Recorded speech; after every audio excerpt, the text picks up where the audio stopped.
Hola, buenas tardes. Bienvenidos a un nuevo programa de Activamente en Radio UCB 103.5.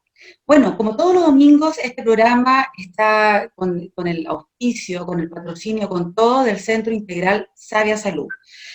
Bueno, también hemos dicho que este Centro Integral tiene profesionales a tu alcance, psicólogos, psiquiatras, tiene coaching, educador diferencial, así que, como siempre, la invitación es a conocer Sabia Salud. Y también saludar a mis inseparables compañeros, a Nicolai Soto, desde Suecia. Hola, Nico, ¿cómo estás? Presente aquí.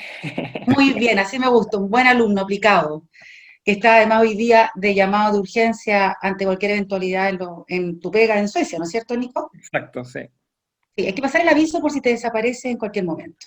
claro. Y también, como siempre, saludar a nuestro querido Salvador Arredondo, psicólogo y el superdirector del Centro Integral Saya Salud. Así que, Salva, como todos los domingos, tu labor de presentar a nuestros tremendos invitados, que ahí, bueno, ahí tú vas a decir quiénes son y lo que hacen, pero lo primero, como siempre, es información de nuestras redes sociales, invitación a que conozcan Saya Salud, etcétera, etcétera. Así que te dejo la palabra, Salva. Bueno, muy buenas tardes. Acá estamos en un nuevo episodio, capítulo de este programa Activamente, auspiciado por Sabia Salud. Bueno, recordarle a todas las personas que nos escuchan que en menos de 2 clics pueden visitar la página de Sabia Salud y conversar directamente con nuestros profesionales. Recuerden, les quiero recordar que la primera atención es absolutamente gratuita y de orientación y que en menos de 2 clics en la página www.saviasalud.cl nos puede encontrar. Sabia Salud con V, con B corta. Sabia de sabiduría, recuerden. ¿Qué es lo que tenemos para hoy día? Bueno, hoy día tenemos 2 invitados tremendos. Está Valeria Redondo y Ricardo Toro. Valeria con larga trayectoria y una de las fundadoras de una ONG muy importante a nivel nacional y chileno también con presencia internacional, y que también con trayectoria académica en la región, psicóloga, terapeuta también, que vamos a hablar del tema de la violencia en general, y vamos a bajar al tema de la violencia por los medios digitales. ¿Ya? Bienvenida, digamos, Valeria. Toca la coincidencia que somos primos, pero no importa. Esto es un espacio de libertad libre, no libertario, libre, perdón, es un espacio libre. Y bueno, te damos la bienvenida, Valeria. En verdad que estamos súper contentos de que estés acá con nosotros. ¿Cómo estás, Valeria? Muy bien, muchas gracias por la invitación, por ser parte de este espacio, eh, a todos los profesionales y a la iniciativa de Sabia Salud. Así es que, nada, contenta por poder compartir este domingo de conversación acerca de un tema tan relevante, ¿no? Que es la violencia. Correcto. Alcance de nombre. No vamos a, si nos escucha algún ex alumno tuyo mío, se va a reír de eso, ¿no? Sí, por Porque supuesto. tuvimos mucho tiempo la idea de que era un alcance de nombre que no nos conocíamos. Yo Después sobre que, todo deseo no conocerlo después que me negaste muchas veces. muchas veces. Y bien seria, ¿no? Eso decía eso. Bueno, bueno, y también estamos con otro queridísimo amigo, Ricardo Toro. Te admiro mucho, Ricardo. Déjame aprovechar de decirte que te admiro mucho, te quiero mucho también. Este espacio que hemos construido es un espacio de súper reflexión, Ricardo. Tú eres un hombre que ha transitado desde donde las papas queman, desde el trabajo situado también, a la academia, súper integral, porque podemos transitar igual que con la Valeria, podemos transitar desde las abstracciones hasta el trabajo súper situado. Y eso es muy escaso en verdad en la región, siento yo, porque nos tiramos mucho para el lado académico y nos vamos ahí, nos quedamos ahí entrampados, o estamos muy, digamos, en la tierra, en el barro trabajando. Yo siento que tanto tú como Valeria tienen esta característica de hacer investigación, de crear situaciones, pero también trabajar de forma súper situada. De hecho, la palabra situado, trabajar de forma situada, lo aprendí de ti, Edgardo, déjame decirte, hace mucho tiempo. Y bueno, estamos súper contentos de poder tenerlos para poder conversar hoy día de este tema. Y la primera, digamos, insinuación es, ¿qué es la violencia? Edgardo, Valeria, ¿qué es la violencia? Cuando hablamos de violencia, ¿de qué estamos hablando? De Cedo. Eso nomás, pues. Bueno, muchas gracias, fue una gran invitación. Edgardo, Como ¿Qué diría, hablamos como diría, cuando hablamos de violencia? no, yo Claro. prefiero no, Ya, después no, dispara usted o disparo yo. Te agradezco, bueno, primero gracias por las palabras, Salvador, pero hay que decir que siempre los recorridos que uno hace son recorridos que hace con otros y con otras, y desde ese punto de vista yo me siento parte de ese recorrido que hemos hecho con Valeria y contigo también, en diferentes instancias. Por tanto, bueno, lo que voy a decir, lo que va a decir Valeria, seguramente nos hemos dicho muchas veces y seguramente no vamos a estar de acuerdo una vez más, y en 3 o 4 años más nos encontraremos para decir, a lo mejor tenías razón, que es como la dinámica. Eso primero. Ahora, tú hablas una pregunta, y yo, claro, lo que vamos seguramente a comentar es un punto de vista, o sea, como que no es que esto es, esta es una manera de entender las cosas. Y justamente lo que tiene la violencia, y este es un punto de vista, es que depende del tiempo, depende de la época. Las sociedades van definiendo, ¿no?, de alguna manera lo que determina qué es violencia o no. Por tanto, las mismas prácticas, hace 10 años, 20 años, 50 años, 100 años, 200 años atrás, era una manera de hacer las cosas, ¿no? Y las sociedades, cuando van siendo un poco más en este acto civilizatorio, van como mirándose y diciendo, bueno, esto tal vez no provoca daño, tal vez esto no es deseado, y le ponen esa categoría de violencia. Entonces, la violencia tiene unos problemas, que es justamente una manera de decir las cosas, o sea, es una categoría analítica, una manera de pensar, y son actos y hechos y experiencias. Y ahí no siempre hay un ajuste, ¿no? Por eso, en el fondo, durante tanto tiempo se decía, y esto lo digo y todos lo entendemos, ahora estamos en desacuerdo, ¿no? Pero lo entendemos, quien te quiere te aporrea, ¿sí?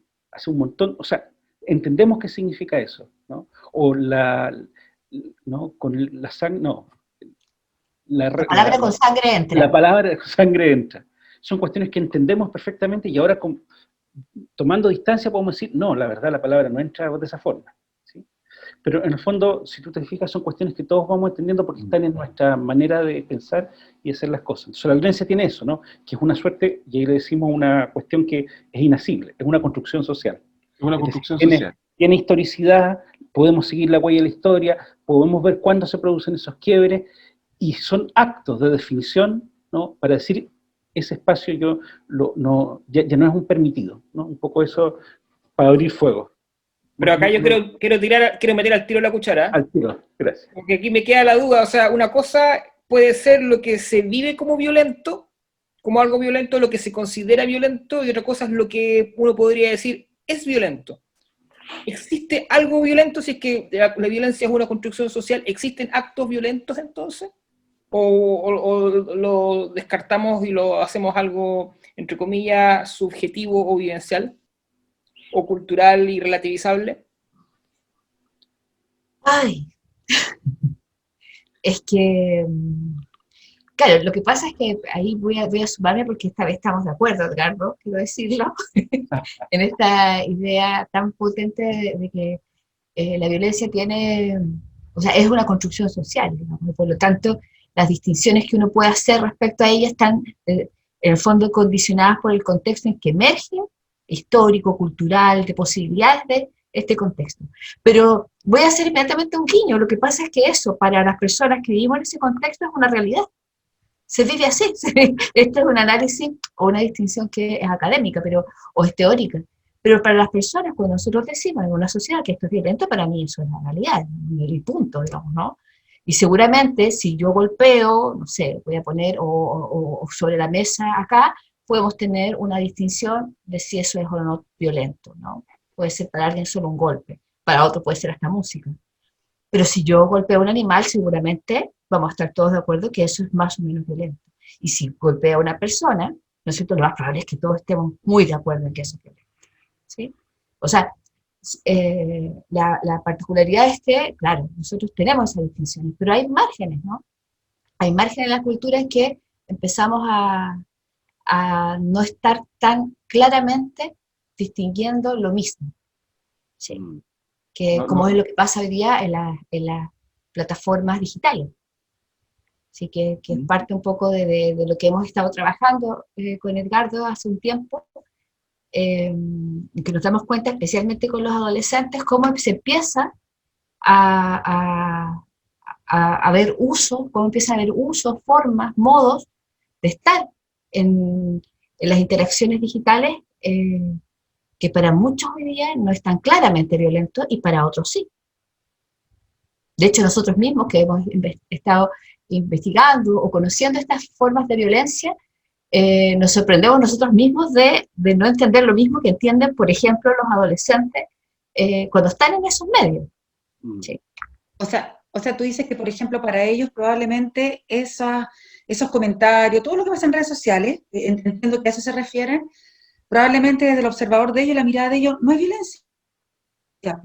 Puede ser incluso a veces tomado como frontalidad, yo soy directo, no sé. ¿Se entiende un poco así? Como que la mirada incluso generacional del concepto de violencia puede ser distinta. Claramente. Y también como intergeneracional, porque finalmente ahí hay como ni los jóvenes, ni los niños, ni nosotros vivimos solos, hacemos ahí como un juego, un cruce. Claro. Y ese cruce a veces tiene como unos ciertos rangos. Entonces, si yo estoy en esta sociedad, por ejemplo, ¿no? Y yo soy de todos nosotros, ¿no? Y soy ultraconservador, conservador en el sentido de sociedad tradicional, por supuesto que yo no voy a estar, y por mi edad no voy a estar pensando en sacarme fotos pilucho y mandándolas. ¿Te fijas tú? Porque sería un atentado contra la, ¿no? Contra la buena costumbre y la estética. Pero en el fondo, y yo de adulto diría, oye, pero ¿por qué? ¿Qué riesgo? Si te fijas tú, eso diría yo, ¿qué riesgo? Poniéndole un valor al riesgo además, ¿no? ¿Qué riesgo que hace eso? Y la joven o el joven puede decir, bueno, pero si es mi cuerpo, y estoy haciendo una exploración libre de mi cuerpo. Y yo diría, chuta, sí, pues, pero yo no. ¿Te fijas tú cómo empiezan ahí a cruzarse? Entonces, en ese sentido, claro, no es una relativización moral o ética en el sentido de que da todo lo mismo. Es un sentido que hay que pensar si es violento o no. O sea, como que el ejercicio ahí es decir, hay que ponerse a pensar, ¿no? Y hay que hacer esta discusión. Entonces, ¿y qué es lo que, a ver, porque está súper buena la conversación, me llama la atención esta como distinción que se va haciendo la rápida entre los actos, los hechos y las experiencias?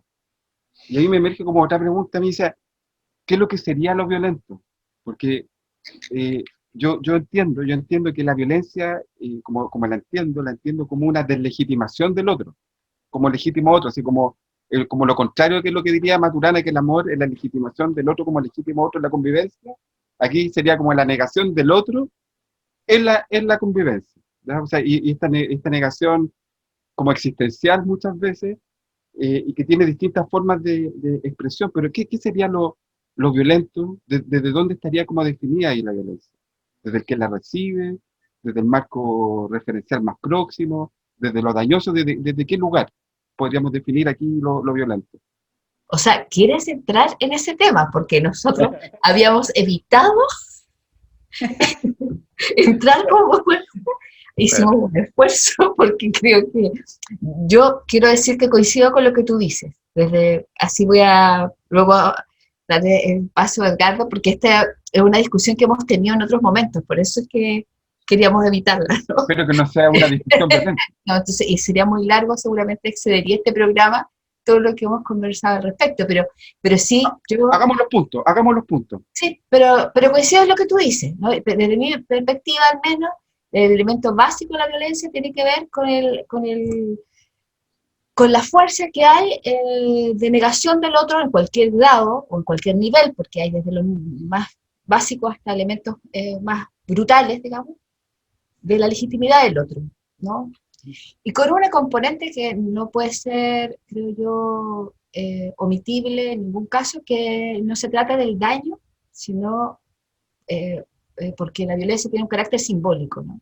Se podría no dañar nunca a ese sujeto en específico, pero la posibilidad de daño o de anulación está dada, digamos, ¿no? Por el acto. Entonces, eso es lo único que voy a decir. Y después de eso voy a estar todo de acuerdo con Edgardo. Es que la Vale no quiere hoy día tener ningún rasgo de violencia. No. Yo la conozco y hoy día está paz. Claro. Exacto. Muy bien. Estoy medicada. Está medicada, me parece. Sí. Yo pienso que en el fondo, bueno, ¿por qué nos negamos a las definiciones a lo mejor? Bueno, porque no las sabemos primero, Eso por un lado, y por otro lado porque las definiciones, claro, invisibilizan cuestiones. Entonces, ¿qué es lo que sí, para poder pensar la violencia, qué es lo que no sería, ¿no? O dónde no entraríamos? Primero habría que salir de las categorías morales, de lo bueno y lo malo. Entonces la violencia no es lo malo contra algo que es lo bueno, ¿no? Eso no nos ayuda, ¿no? Y si quisiéramos poner como algunas cuestiones, claro, tiene que ver con una práctica, o sea, es algo que se hace para algo, ¿sí? O sea, tiene una intención.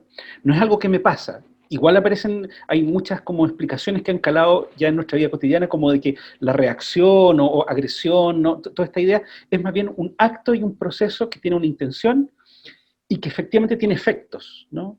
Y eso es importante hacer, tiene efectos simbólicos, materiales, en el cuerpo, en la subjetividad, en las emociones, y tiene una dimensión que lo hace más complejo, de visible e invisible, ¿no? O sea, la violencia es un proceso en que se invisibiliza a sí mismo y se muestra como una cosa distinta. Entonces yo no te pego porque uso la violencia, porque no sé resolver conflictos, sino que yo te quiero, ¿no? Yo no te estoy maltratando, sino que te estoy enseñando. Yo no soy un explotador, sino que soy un padrino que ayuda. O sea, le ve como una intención positiva a un acto violento. Es como que parte la base de que siempre para él, desde su mirada, una intención positiva. Po. Claro. Pero se construye O sea, una yo sé relación. que lo que te estoy haciendo es una sutileza. Sí. No, pero eso es. Se Porque construye en real sabemos que no, lo que quiero decir que es claro. exacto. Por ejemplo, bueno, perdón, vamos a la canción. No, es que sí, Bueno. voy a interrumpir para que después no me reten de interno, y porque además, nada personal, Edgardo, contigo, por supuesto, pero le voy a dar el privilegio a Valeria para que ella escoja la primera canción para nuestros auditores. Así que, Valeria, dinos tu canción, que es que todos escuchemos, va a ser todo a tu gusto. De un grupo que me gusta mucho, YouTube, ¿cierto? Una canción de un álbum famoso de Joshua Tree. I still have fun I'm looking for. Súper, entonces nos vamos con la canción que nos dedica Valeria. Amigas, amigos, volvemos a Activamente, programa de Radio UCB 103.5 con nuestros queridos y acostumbrados amigos de siempre, pero además con dos grandes invitados, con Edgardo Toro y con Valeria Redondo, con quienes estamos discutiendo sobre el tema, no discutiendo, conversando y tratando de entender un poco mejor la violencia. ¿Cuándo es violencia y en qué momento reaccionar? ¿Soy violento? ¿Estoy recibiendo yo violencia de algún lado y no me he dado cuenta? Estas son las reflexiones que vamos a tratar de profundizar. Y cuéntenos, chicos, sabemos nosotros que ustedes han investigado sobre el tema de la violencia. Hablaron, por ejemplo, de la violencia por medios digitales. ¿Qué nos pueden contar para aquellos que a lo mejor no estamos interiorizados en ese trabajo que suena, digamos, tan atingente? Sí. Bueno, varias cosas que yo creo que fueron súper interesantes. Voy a comentar también que con Edgardo, como llevamos muchos años trabajando juntos y un poco en este intercambio, hemos hecho otros trabajos con niños, con adolescentes respecto a la violencia, ¿no? Entonces, nos ha tocado la experiencia de ir descubriendo cosas, ¿no? como asombrándonos sobre algunas cosas. Hace algunos años atrás, hartos, nos descubrimos que cuando le preguntamos a un grupo que hicimos de investigación con niños y adolescentes, cuando les preguntábamos acerca de qué es lo que era violento, qué es lo que era el buen trato, los niños, estaba hablando hace como 15 años atrás fue esa investigación, nos decían que el buen trato eran conductas que hacían los padres que no eran maltrato. O sea, cuando no me pega, cuando no me reta, cuando no me castiga. Eso era el buen trato, ¿no? Casi no habían conductas descritas por los niños, que nosotros con los que trabajamos, que pudiesen, por ejemplo, ser conductas positivas, acciones positivas, ¿sí? Cuando llega a la casa y no me reta o no se enoja conmigo porque está enojada, mi mamá. Eso era buen trato, ¿sí? Bueno, solamente lo pongo como un punto, porque ahora nos pasó, cuando conversamos con los chicos, con la investigación que hicimos con adolescentes en violencias de género online, que descubríamos otras cosas, que son estas distinciones que para nosotros no eran tan evidentes respecto a lo que era violento y lo que no era violento, ¿sí? Entonces aparecía, por ejemplo, la subjetividad del acto muy presente. Para mí era una broma. Entonces a mí me llegó un mensaje, una foto, y yo la subí y la repartí, pero solo a mis amigos, ¿sí? Por WhatsApp. Entonces no entiendo por qué la chica tiene una crisis, ¿no es cierto? Y esto es considerado como una violencia. ¿Por qué? Si era una broma. Eh, hay un porcentaje importante, Edgardo maneja más los datos duros, ¿no? Pero hay un porcentaje importante de las violencias más severas que se dan en el contexto online, por ejemplo, que son generadas por amigos o por compañeros, es decir, por personas que son del mismo círculo de pares de los niños y los adolescentes. Por lo tanto, uno puede decir, ¿qué pasa ahí? Que de pronto las reglas o las que son compartidas en una relación de amistad, de pronto en algún minuto, ¿cierto? Sufren una ruptura y cambian. Y para algunos se quedan, algunos de esos sujetos, adolescentes en este caso, se quedan en la vereda de que era una broma, yo no pretendía hacerlo, y los otros se quedan en la vereda de la víctima. ¿Sí? Cuando en algún minuto compartían el mismo dominio y esto era algo que estaban compartiendo. ¿Sí? Bueno, nos dimos cuenta que en las plataformas digitales esto sucede muchísimo. Muchísimo, y a cada momento. Lo que pasa es que no todo tiene el efecto que nosotros al menos le dábamos permanentemente, así como de gravedad. Muchas de estas situaciones pasan cotidianamente y no son leídas como actos de violencia, ¿no? Lo que estábamos hablando, de anulación del otro, de deslegitimación del otro, no, son leídas como cosas desagradables, pero que no comprometen necesariamente la identidad del chico o chica que está en el lugar de víctima. Y al revés, en el otro polo hay muchas veces en los cuales ese mismo acto es leído con una severidad, digamos así, brutal, y con la perplejidad de los actores que generaron este acto. No pretendíamos, yo no iba a hacer esto, yo solo hice esto, ¿sí? Sin ver todo este espectro amplio, ¿no es cierto?, de alcances que tiene esta situación. Me acuerdo disculpa, me acuerdo una frase de esta, lo hice sin querer queriendo. Lo hice sin querer queriendo, que es parte de la fábula del Chavo del Ocho, esto de no darse cuenta de que hay ciertos actos que son súper violentos y pareciera que estuvieran como naturalizados y no nos damos cuenta, están invisibles. Lo encuentro súper tremendo, me sigue como sorprendiendo. Y Edgardo, ¿qué opináis tú de esto? Mira, nosotros lo que hicimos como dos grandes grupos con adultos, ¿no? Gente que es profesional y gente que trabajaba en escuelas, y con estos jóvenes, ¿no? Y queríamos llegar a los jóvenes, más jóvenes, así como escolares, pero bueno, ahí vino todo lo que ya sabemos que pasó como una pequeña pandemia.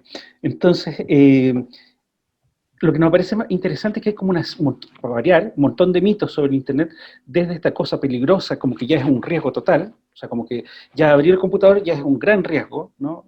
Inespecífico también, y como eso por un polo, y el otro polo es como que lo que pasa ahí no es tan importante, ¿no? Y una distinción que en el fondo es generacional totalmente, esto que nosotros hacemos seguramente, y que no hace sentido, entre está lo virtual o lo digital y lo real. Entonces, ahora voy a apagar este computador y me vengo al mundo real, ¿sí? Y yo me conecto o navego en ese mundo digital. Esa distinción que nosotros hacemos, seguramente, incluso, no solamente la gente vieja, sino que incluso algunos nativos digitales, un nativo digital puede tener sobre 30 años a esta altura, ¿no? Por lo tanto, ya hay una brecha generacional con un joven de 15, 16, 17 años. Entonces, esa idea no tiene sentido, ¿no? Los jóvenes están permanentemente conectados. Y el mundo circula entre lo material y lo no material. Y esa es una primera distinción que hay que tratar de entenderla y solo el otro te la puede explicar. Lo segundo es que siempre las situaciones de abuso se pensaban como desde lo adulto, el riesgo en el abuso sexual o la violencia es del mundo adulto hacia los niños. Y eso existe, ¿no? Está también, pero también está lo que se llama el uso seguro y responsable del Internet. Y esta dimensión de responsable es porque yo puedo también ejercer o realizar prácticas violentas a través de los medios digitales. Y esa cuestión en el fondo hay que como que mensurarla, ¿no? Un poco, Valeria lo explicó súper bien, entonces no repito eso. Y lo que aparecía con jóvenes, que puede ser interesante también de mencionar, cuando se les pide que ellos reconozcan formas de violencia ya más específicas, ellos reconocen como tres cuestiones. Por un lado, las descalificaciones sexistas, ¿no? Toda esta idea de que estas cosas hacen los hombres y las mujeres, que es como lo más tradicional, ¿no? O sea, que no tiene mucha diferencia en nuestra cultura, ¿no? Y en nuestra sociedad. Y expresiones odiosas relacionadas con grupos LGBT+, ¿sí? O sea, como que se apreció mucho. Lo Oye, segundo son estereotipos de género, disculpa, y lo tercero, dinámicas violentas, ¿no? O sea, como que aparecen, que ellos logran identificar. oye, Edgardo, y en esta descalificación sexista también, yo he podido como constatar, yo trabajo en algunos colegios, bueno, trabajo en un colegio en la zona, y resulta que se producía la tensión de saber, porque teníamos un espacio análogo, un espacio físico donde se producían ciertos fenómenos de violencia en la sala, etcétera, etcétera, pero de repente empezaban a migrar, la violencia empezó a migrar a las redes virtuales, y se producía la complicación de definir hasta qué punto una institución debía intervenir o no en ese espacio.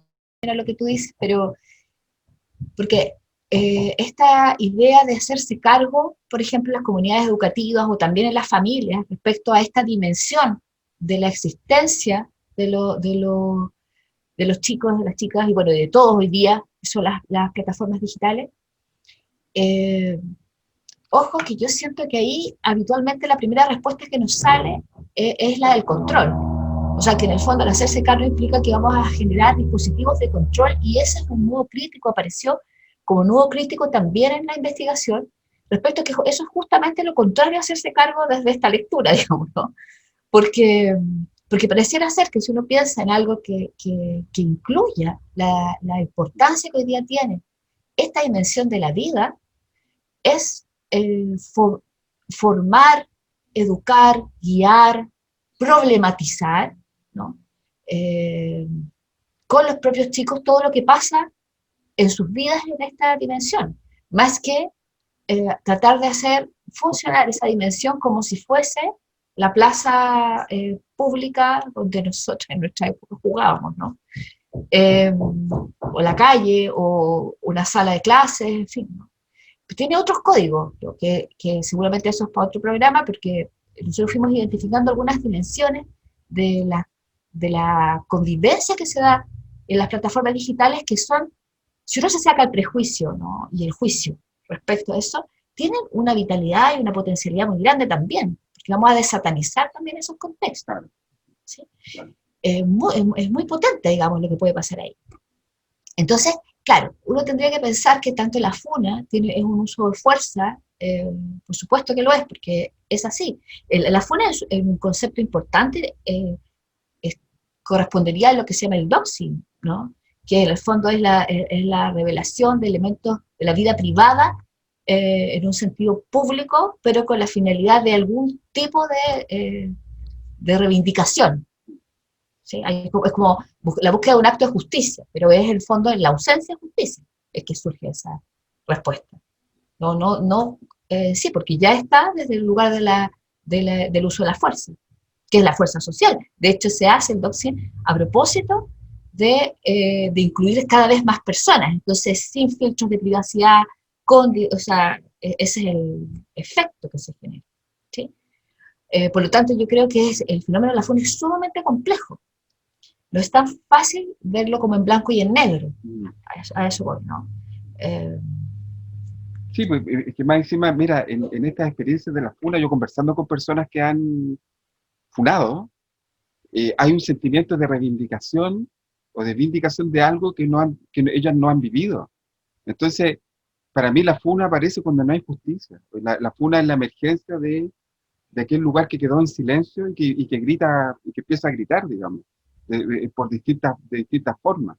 Entonces, claro, me parece, disculpa, me parece que mirarlo como en blanco y en negro, claro, es un poquito más profundo el tema.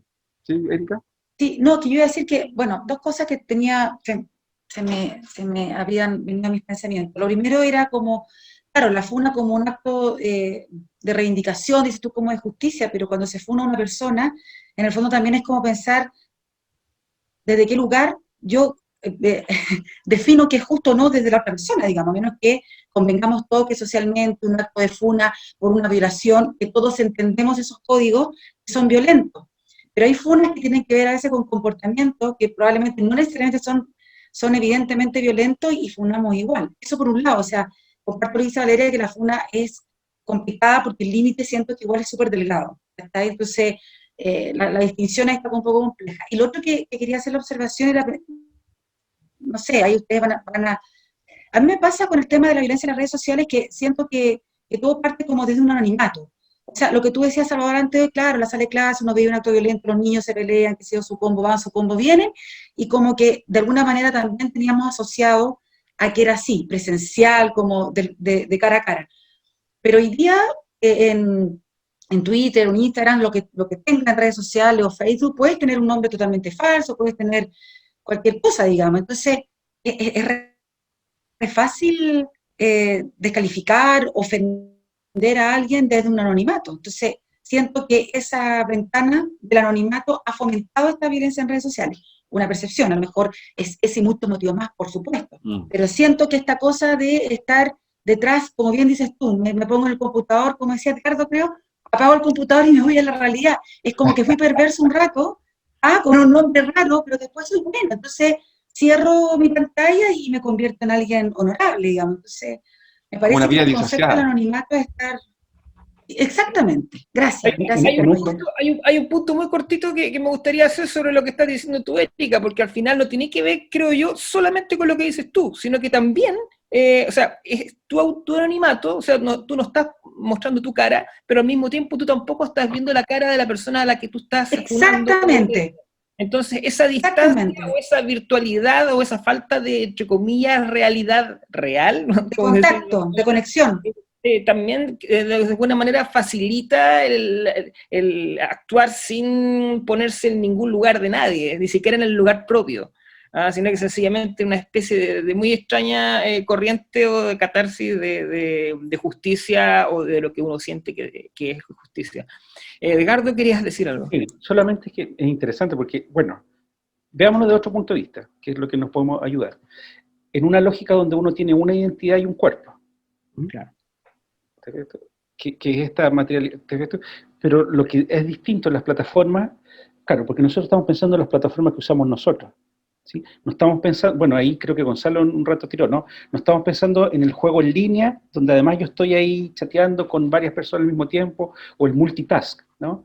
Entonces, claro, en las plataformas, porque además las plataformas, cuando nosotros decimos plataformas, para dejar de decir redes sociales un poco, son plataformas comerciales, microsegmentadas. Por tanto, tú no vas a tener una cuenta en Reddit. Si tú tienes una cuenta en Reddit es muy raro. ¿Te fijas tú? Porque esas cosas son otros jóvenes, de otras edades. Y tú no vas a tener una cuenta en tal. Y claro, Facebook hace rato que fue viejo, e Instagram ya es de viejo. Migramos todos para allá y ya se están yendo a otra cuestión que no tenemos idea.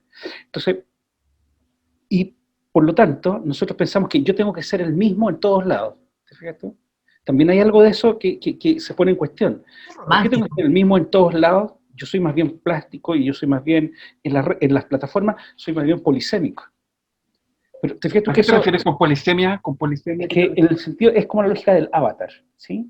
Entonces yo en el fondo, en el juego, soy XX y tengo una performance y un comportamiento que no necesariamente es el mismo cuando estoy en esta otra plataforma, porque tienen lógica y formas distintas. ¿Sí? Entonces, claro, si tú lo pones en un punto, es como un desdoblamiento, es como un desdoblamiento que a lo mejor sí, en la patología se puede leer, pero en la vida cotidiana, ¿no? No está patologizado de esa forma, sino que está diciendo que yo estoy en lugares, ¿no? Estoy Edgardo, en lugares distintos. eso es súper potente lo que estás diciendo, porque, disculpa que te interrumpa, porque de alguna forma es que me ha tocado verlo, que a veces es como más deseable esta identidad que construyo en la red social, de este anonimato, de esto que pudiese ser como deseable para otros, y disociada de esta vida análoga, digamos. Entonces, el impacto en la adolescencia, en la construcción de la identidad, es feroz en este punto. Y fíjate que conozco muchos jóvenes muy impactados por la violencia en las plataformas digitales, que esa violencia ha incidido en la construcción de la identidad hasta el día de hoy. Entonces, no estamos hablando de cualquier cosa. Me impacta mucho lo que señala Edgardo. Salva, pero puedo decirte una observación respecto a eso, porque como todos los elementos que estamos hablando, no podemos traducirlos en solo un solo fenómeno, porque fíjate una cosa, estoy acordando de una situación que apareció en la investigación y que la conversamos. Se involucra todo un colegio en resolver una En el fondo, una situación de ciberbullying, ¿no? Como se habría sido el fenómeno, ¿no? Todo el colegio, padres, apoderados, ¿no? Y mientras hicieron todo este dispositivo, varias reuniones, contrataron psicólogos, no me acuerdo, pero ¿no? Todo el mundo haciendo todo esto, pasa un tiempo, llegan a un momento en que vuelven a las personas, a los chicos involucrados, y ellos ya estaban amigos. Y la forma de resolución fue que no, es que me desbloqueó, y ahora estamos jugando en un juego, y ahora volvimos nosotros a... Entonces no sabemos para qué están haciendo todo esto como tribunal, ¿no? En el mundo material, ¿no? ¿No? Si ellos lo habían resuelto en las mismas coordenadas, digamos, digitales, Oye, y en un ahí, tiempo digital, con identidades digitales, y estaba totalmente, no solamente porque nosotros hicimos una primera lectura que estaba desfasado, pero eso no está desfasado, sino que nunca, decíamos los adultos, leímos nada de lo que estaba realmente pasando, ¿no? O sea, todo lo que fue un día terrible, un par de días espantosos, te fijas en términos de redes sociales, lo que dijo la otra, no sé qué, le contestó, todas las mamás en alerta, los padres, etc.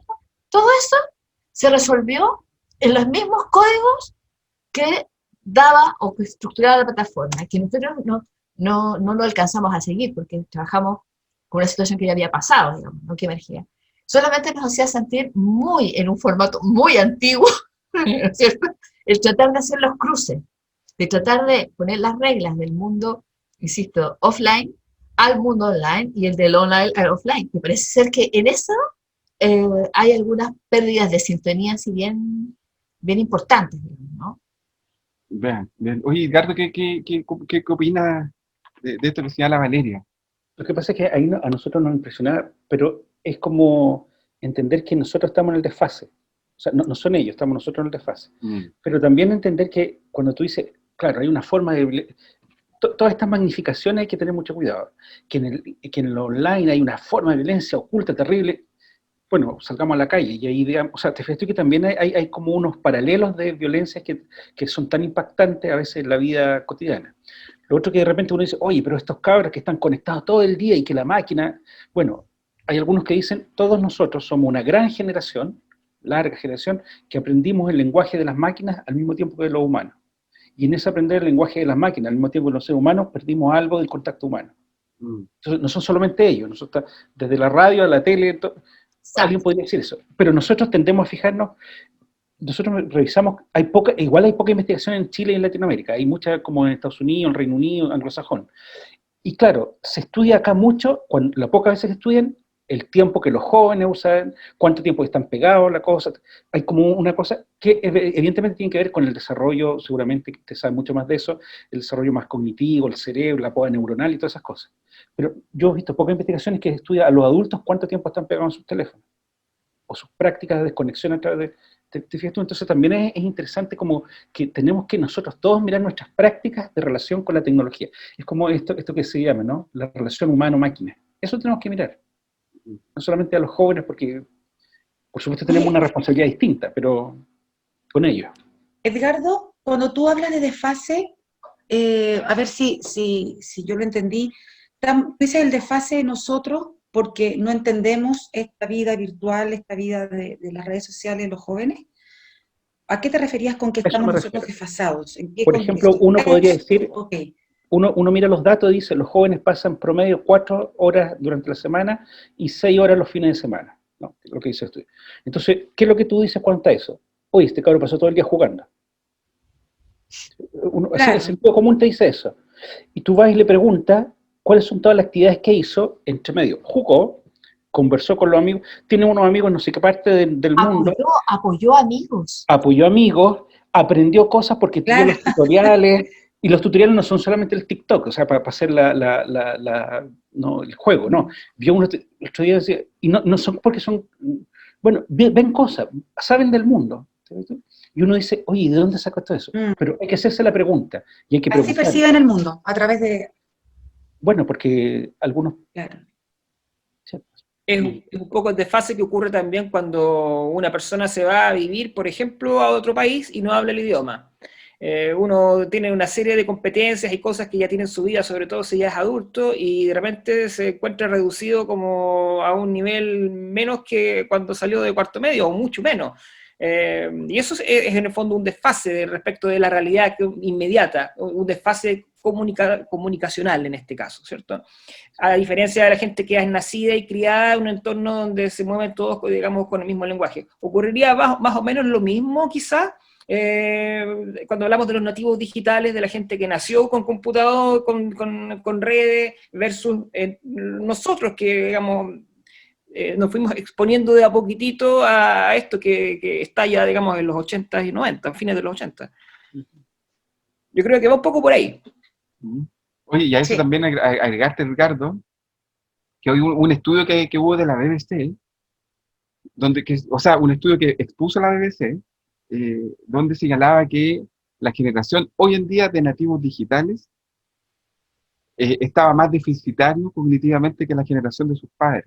Por decirlo suavemente, lo que decía el estudio, decía que la generación de nativos digitales tenía menos posibilidades hoy en día de desarrollo cognitivo. Pero eso yo también revisé los estudios que dicen lo contrario, ¿sí?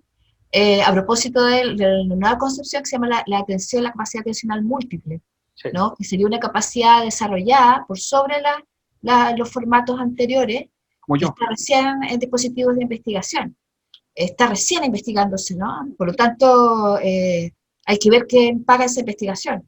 Correcto, porque está como, yo siento, porque Ya está, aquí también estoy lo que diciendo. estoy aprendiendo hoy día, lo que estoy aprendiendo, es que esta mirada que me gustaría tener de las plataformas digitales no tiene que ser una visión polarizada entre satanizar, digamos, las redes, ¿cachai? O idealizarlas, sino que ambos fenómenos pueden ir ocurriendo simultáneamente y también pueden haber muchos beneficios. Yo en lo particular siento que hoy en día, para la situación actual que estamos de pandemia y de encierro, las redes sociales son una gran oportunidad de poder estar conectados con otros, y no al revés, bueno, que hay que regularla, etcétera, etcétera, así como todo en la vida, digamos, hay que regular, uno tiene límites, algunos más que otros, pero Como todas las cosas en la vida, como todas las algunas cosas. cosas funcionan y otras no.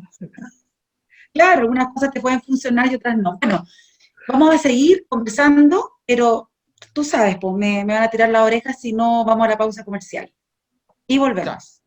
Bueno, volvemos con nuestro programa activamente en el 103.5 por la radio UCB. Bueno, a todas las personas que nos están escuchando, nos están mirando, les quiero decir que puede visitarnos nuestra página www.sabiasalud.cl con B corta, y en menos de 2 clics puede conversar directamente con nuestros profesionales, y la primera consulta absolutamente gratuita, una consulta de orientación, una consulta que emerge también desde nuestro centro como un apoyo hoy en día en esta gran levantada de ansiedad que estamos teniendo. Bueno, volvemos a nuestro tema. En verdad, partí creyendo que sabía algo y ahora me siento absolutamente ignorante y muy inquieto por este tema.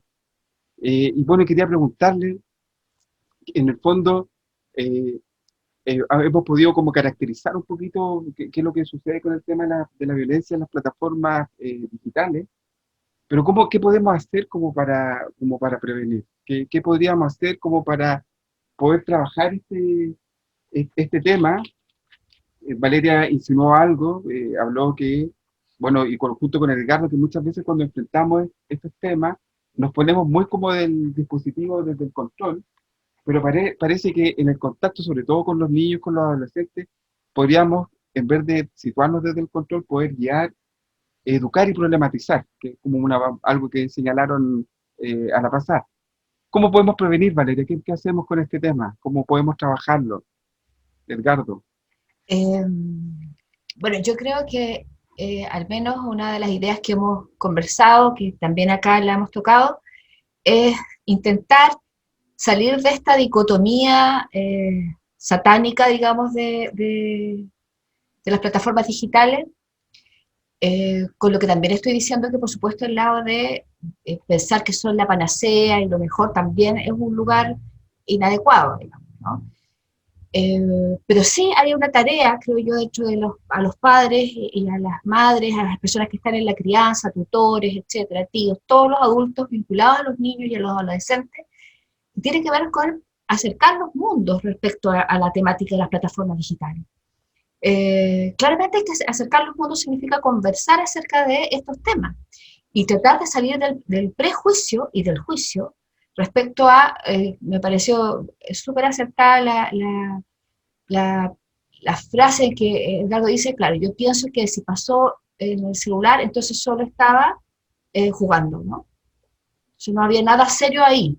Entonces, llevas 3 horas con el celular, ¿no? En realidad están pasando muchas cosas ahí. Muchas cosas ahí. Yo en el espacio de la clínica puedo observar, por ejemplo, y es algo que lo he trabajado con la familia, de que cuando dicen, no, lo que pasa es que yo lo castigo quitándole el celular, ¿sí? Bueno, yo al menos quiero decir que no estoy de acuerdo, eso habría sido en la época nuestra como que nos encerraran en una pieza con llave, digamos, ¿no? Creo que nosotros no haríamos eso. Una cosa es que yo regule, una cosa, lo mismo como si fuese que fuéramos a salir nosotros a la calle, ¿no?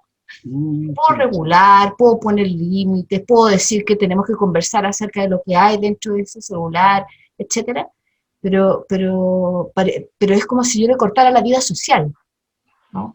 Abruptamente, porque los chicos hoy día, lo que les está pasando emocionalmente, relacionalmente, está pasando a través de esta plataforma. Por lo tanto, el quitar el celular es decirle, no te vas a comunicar. No estás solamente dándole el dispositivo, ¿sí? Entonces, lo poco porque es una práctica muy desesperada de los padres y las madres, ¿no es cierto? Pero muy poco útil, efectivamente, para formar, para educar, para poder generar comportamientos, conductas responsables, cuidadosas, protectoras. Entonces, creo que la conversación y el acercamiento desprejuiciado es uno de los elementos importantes. Y otro aspecto que lo voy a nombrar es que no renunciar a ser agentes de influencia. La pregunta sobre la empatía, la pregunta acerca del cuidado por el otro, de qué me imagino que le va a pasar al otro cuando vea eso, ¿sí? Es un lugar que a mí me parece que corresponde éticamente al mundo adulto permanentemente, no solo a los padres, ¿sí? O madres. A todos corresponde ese lugar. Entonces, me parece importante. Vale. Eso.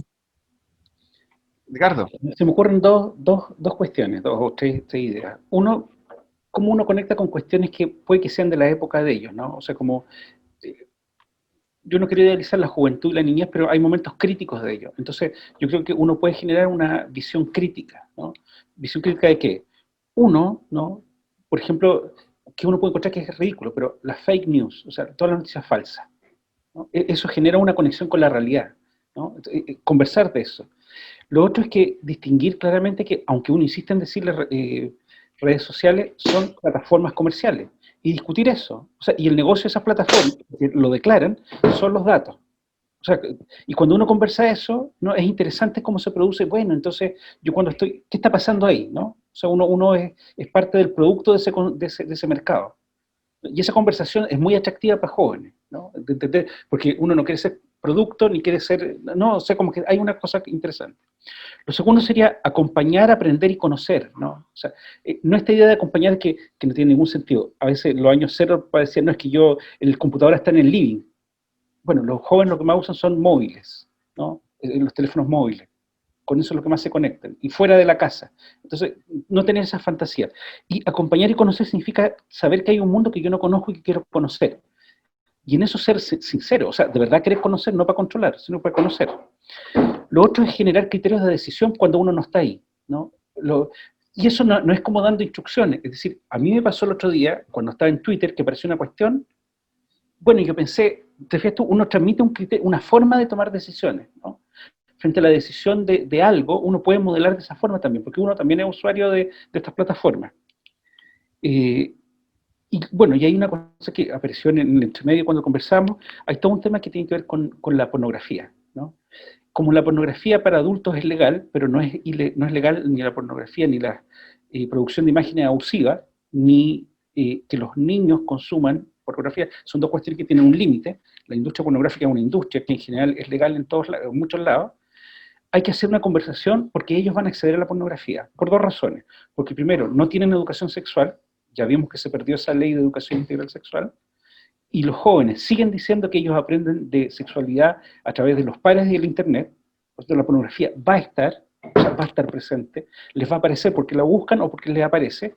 Entonces hay que decirles que eso que está ahí es un producto, y en ese producto generalmente se utilizan las mujeres de una manera de dominación, y a decirles que eso no es cierto, que nada de lo que pasa ahí es verdadero, ¿sí? Cuando los jóvenes saben eso, pueden calibrar un poco mejor lo real. Que no, y esto no es una campaña moralizante, ¿no? Los adultos haremos lo que queramos, pero en términos de educación sexual eso es muy fundamental, dado la carencia que tenemos.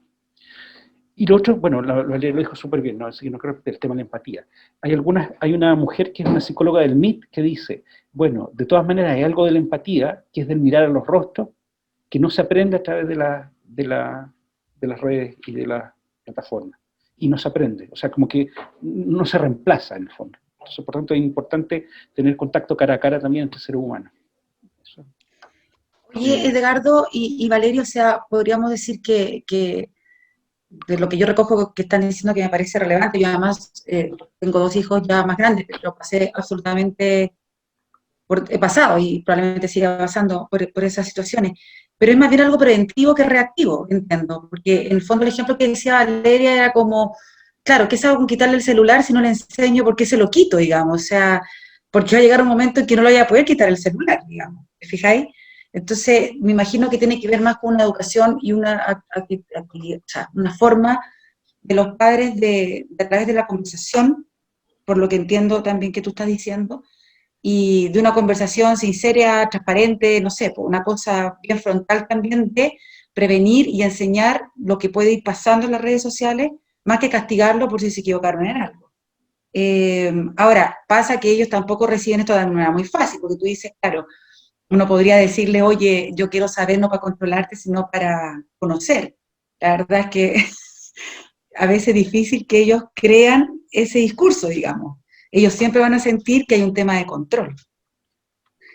Entonces, a lo mejor a través no sé, de alguna forma que puedan sugerir para quienes escuchen, de una manera así como bien concreta, qué preguntas, qué tipo de situaciones, qué momentos a veces hay que crear, de qué manera hay que lenguajear eso para que ellos se conecten como con esta inquietud de los padres que tiene que ver con una protección, autocuidado y el cariño hacia el otro y el respeto hacia el otro, digamos. Yo siento de que en el ejemplo de quitar el celular o quitarle el iPad al niño, digamos, o al adolescente, hay un ejemplo súper claro, o sea, es algo que creo yo que da para bastantes análisis. Y la pregunta un poco va por, o sea, antes que quitar, ¿qué es lo que estoy yo entregando? Mencionábamos hace un rato el tema de los criterios de decisión, de fomentar criterios de decisión, de fomentar el pensamiento crítico. O sea, estoy entregando yo las herramientas suficientes porque si yo le quito el celular ahora, o sea, eso en el fondo es ridículo en comparación con toda la cantidad de experiencias e instancias en las que la persona igual, el niño o el joven igual, a lo mejor no preparado, va a estar expuesto por otros lados también. Entonces, esto es en el fondo pan para hoy y hambre para mañana, por decirlo de una manera, digamos. O sea, quizás yo creo que la reflexión está siempre en conversarlo, en comunicar y en cada una de estas situaciones que son situaciones que sin duda son difíciles de manejar, sobre todo para padres jóvenes que tienen miedo, digamos, también de saber en qué momento estoy traspasando yo la integridad de mi niño también, y, o sea, sin duda que es conflictivo, ¿no?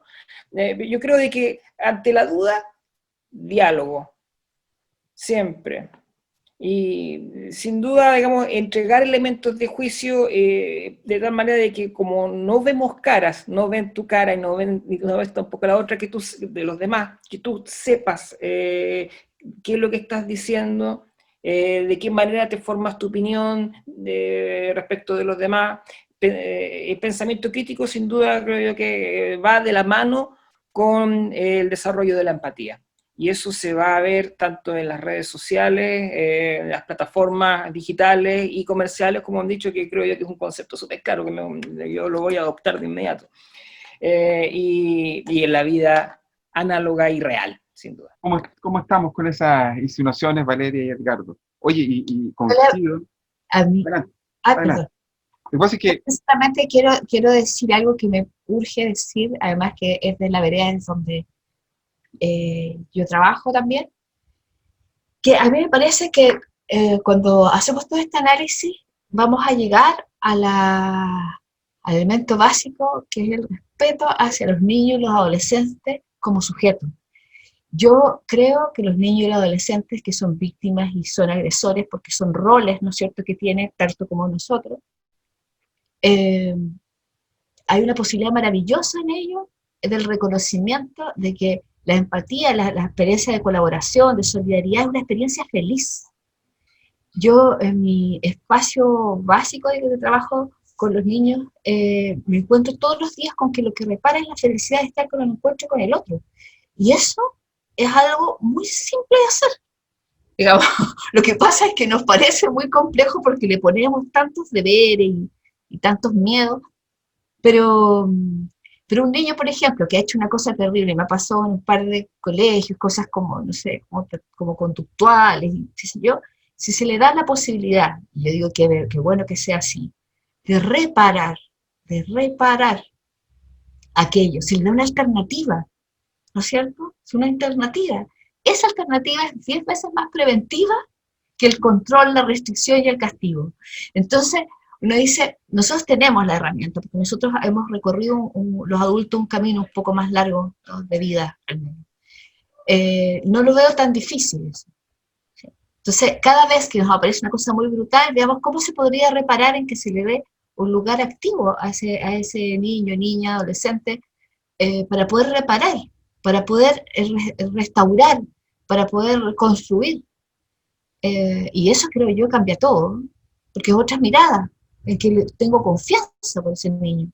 No es este ser, como nos enseñaban en algún momento, yo me acuerdo en psicología, por aquellos años cuando yo estudié, era como este ser como que hay que un poco domar, ¿no? Así como que si no es una especie de masa llena de impulso, ¿sí? La verdad es que los niños son afecto, son regulación, son solidarios, son todo lo mismo que todos los seres humanos. Entonces, no, creo que no, la regla especial es solamente que están en fase de desarrollo y por lo tanto nosotros los adultos tenemos más responsabilidad hacia ellos o ellas.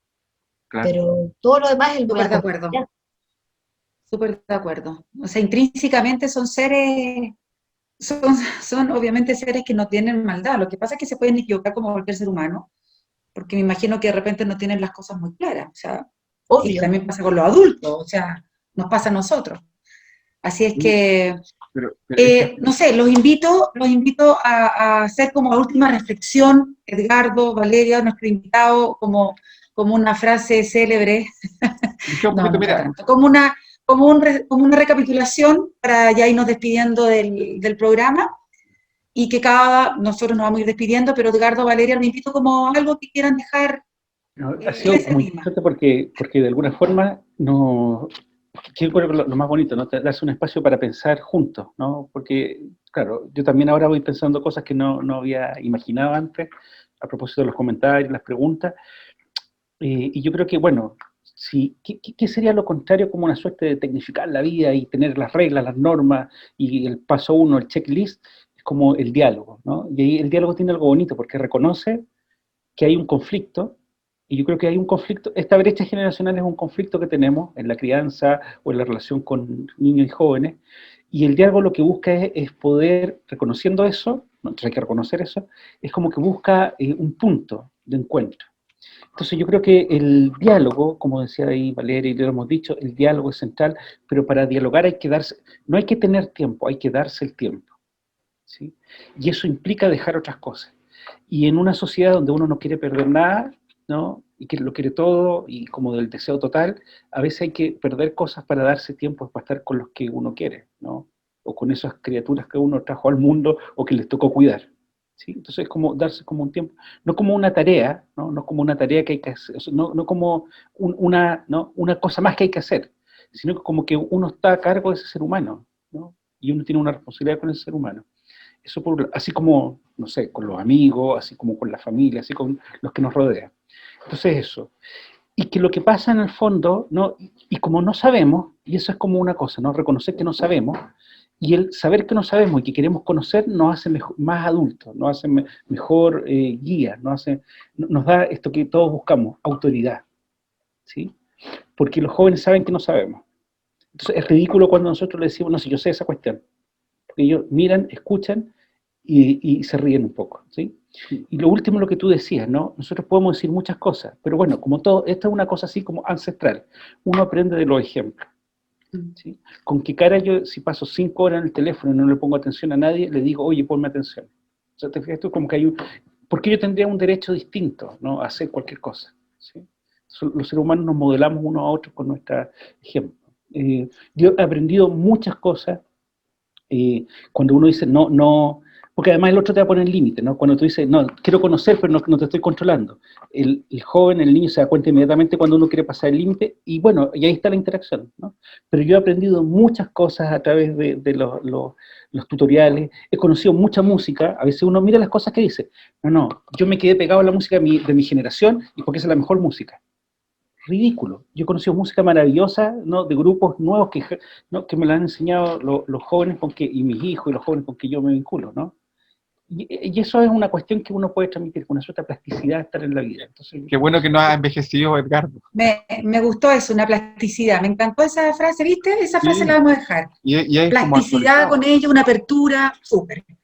Valeria, antes de... Realmente muy breve, pero como partimos con la definición de violencia, ¿no? Y hablábamos de esta negación del otro como legítimo otro en la convivencia, entonces retomo esa frase, digamos, a propósito del amor y de la empatía, el diálogo, la colaboración, para decir que entonces el reconocimiento del otro o de la otra, digamos, desde su particularidad.